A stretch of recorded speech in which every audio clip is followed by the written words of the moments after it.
I'd like to start by asking you a question. Do you have a hobby? Likely you do.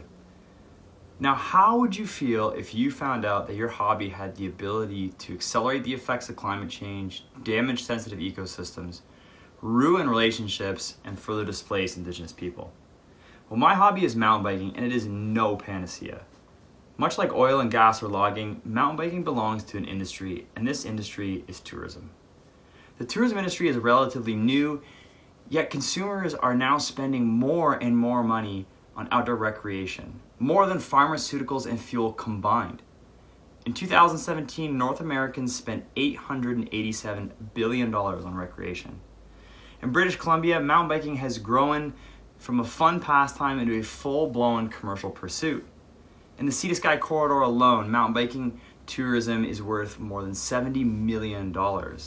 To be clear, we have commercialized recreation and created tourism products.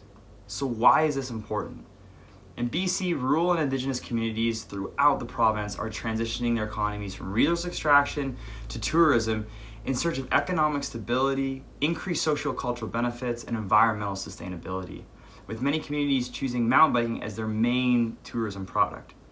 Unfortunately, an increasing amount of forest fires, user conflicts between trail users and stakeholders, and the desire to commodify the outdoors are creating land use management issues that cannot be solved with historical land use strategies. This leads into the research objectives of my study. The key objectives of the study is to examine how industries such as mountain bike tourism and resource extraction interact with land use policy, reinforce or disrupt colonial patterns of land use, and to determine what practices are actually tolerable on the land.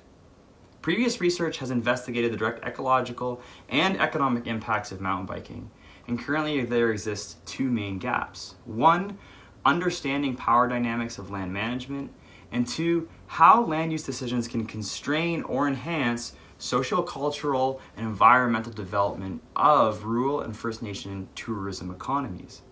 BC is an ideal setting for this research because it's the only province with a dedicated mountain bike tourism agency, a large proportion of unceded Indigenous territory, and is currently experiencing threats to rural livelihood due to climate change.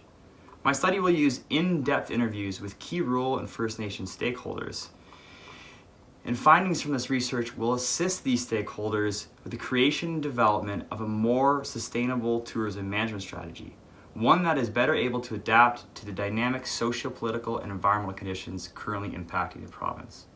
Now, with all that being said, I think it's time we go for a ride.